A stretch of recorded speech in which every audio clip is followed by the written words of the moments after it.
ہمارے اس زمانے کے اندر انجینئر محمد علی مرزا مشہور نام ہے،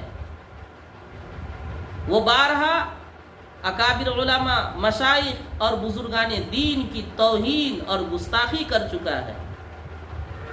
اس کے لہجے میں سختی، اکابر کی تنقیص، صحابہ اور بزرگان دین کی بے ادبی صاف نظر آتی ہے۔ الحمدللہ والصلاة والسلام علی رسول اللہ، اما بعد فاعوذ باللہ من الشیطان الرجیم، بسم اللہ الرحمن الرحیم۔ یا ایہا الذین آمنوا لا ترفعوا اصواتکم فوق صوت النبی، وقال النبی صلی اللہ علیہ وسلم انما بعثت لأتمم مکارم الاخلاق، او کما قال علیہ الصلاة والسلام۔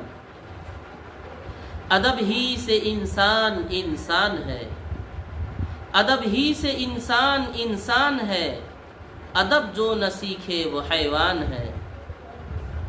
قابل احترام بھائیوں، بزرگوں اور عزیز ساتھیوں، آج ہم گفتگو کرنے جا رہے ہیں بے ادبی اور گستاخی کے سلسلے میں۔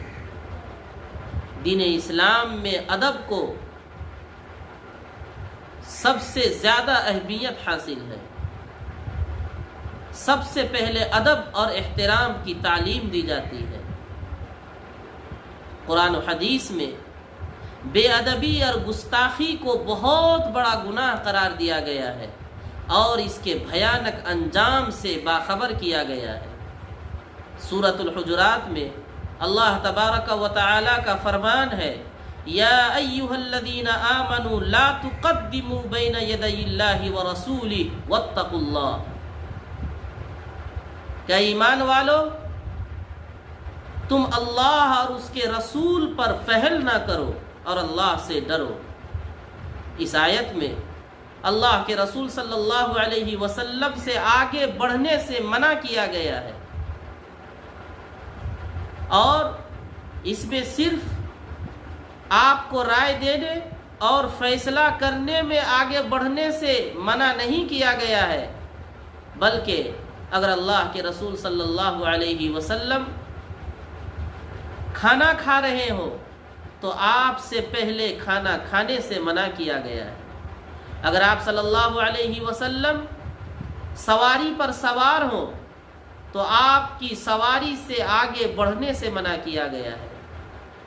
اگر آپ صلی اللہ علیہ وسلم پیدل چل رہے ہوں تو آپ کے آگے چلنے سے منع کیا گیا ہے۔ علماء نے لکھا ہے کہ اس میں اس بات کی طرف بھی اشارہ ہے کہ چھوٹوں کو بڑوں کا ادب و احترام کرنا چاہیے،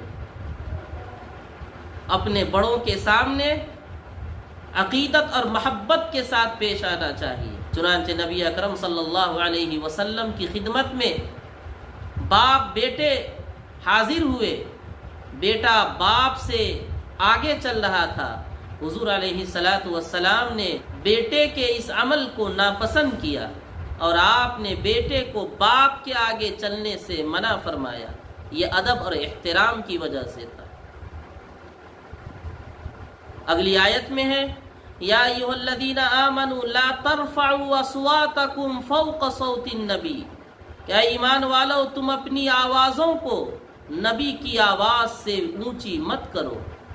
ولا تجهروا له بالقول كجهر بعضكم لبعض ان تحبط اعمالكم وانتم لا تشعرون۔ اور تم ان سے اونچی آواز میں ایسے گفتگو نہ کرو جیسے تم آپس میں ایک دوسرے سے گفتگو کرتے ہو۔ اگر تم ایسا کرو گے تو تمہارے اعمال ضائع ہو جائیں گے اور تمہیں اس کی خبر بھی نہ ہوگی۔ اس آیت میں صرف آواز اونچی کرنے کے سلسلے میں منع نہیں کیا گیا ہے، اور نہ صرف لب و لہجے کے ادب کو سکھلایا گیا ہے، بلکہ دل کے ادب اور عقیدت و محبت اور احترام کو بھی بتلایا گیا ہے۔ علماء نے لکھا ہے کہ حضور علیہ السلام کی آواز سے آواز اونچی کرنے کی وجہ سے ایمان اور اعمال کے ضائع ہو جانے کا خطرہ ہے، تو سوچئے نبی اکرم صلی اللہ علیہ وسلم کی بے ادبی اور گستاخی کرنے سے کیا حشر ہوگا، کتنا بڑا جرم ہوگا۔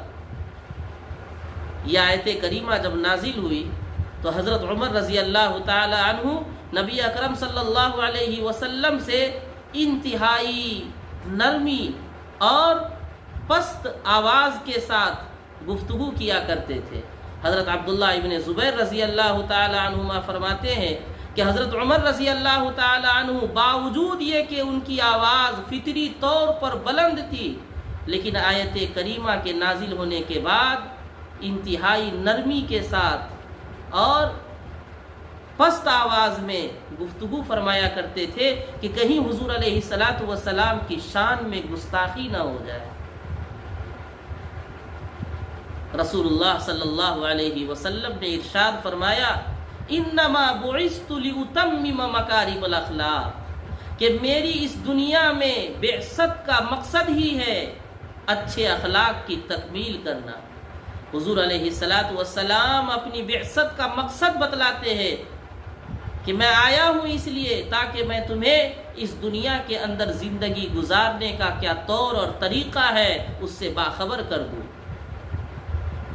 ایک حدیث میں ادب و احترام کی اہمیت کو بتلاتے ہوئے اللہ کے رسول صلی اللہ علیہ وسلم نے ارشاد فرمایا من لم یرحم صغیرنا ویوقر کبیرنا فلیس منا، کہ جو ہمارے چھوٹوں پر رحم نہ کرے اور بڑوں کا ادب و احترام نہ کرے اس کا ہم سے کوئی تعلق نہیں ہے۔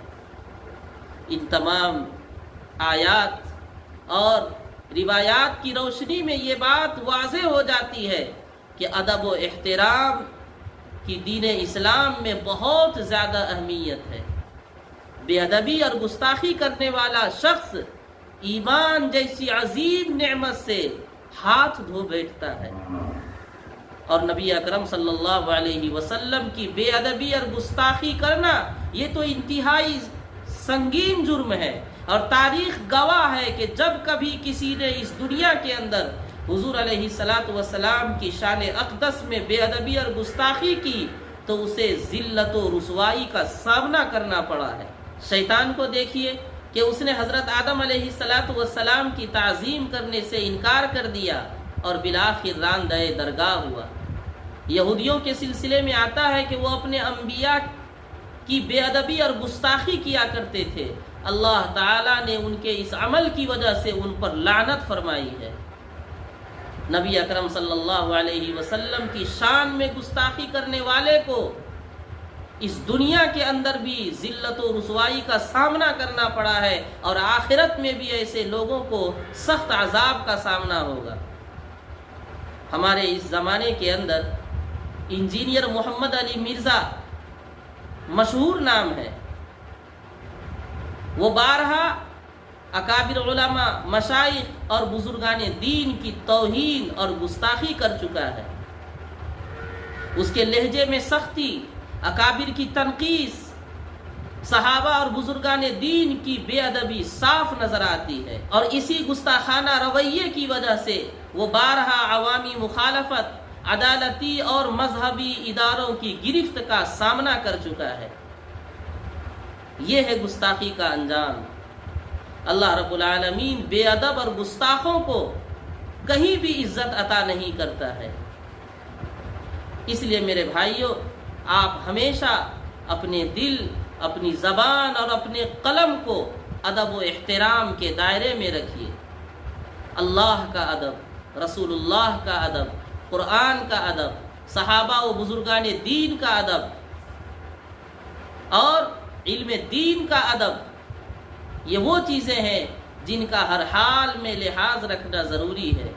بے ادبی کرنے والا شخص ایمان جیسی عظیم نعمت سے محروم ہو جاتا ہے۔ اللہ رب العزت سے دعا ہے کہ وہ ہم سب کو ادب و احترام کے ساتھ زندگی گزارنے اور نبی اکرم صلی اللہ علیہ وسلم کی عقیدت و محبت کو اپنے دلوں میں راسخ کرنے اور پیدا کرنے کی توفیق عطا فرمائے۔ وصلی اللہ تعالی علی خیر خلقہ محمد و آلہ و اصحابہ اجمعین۔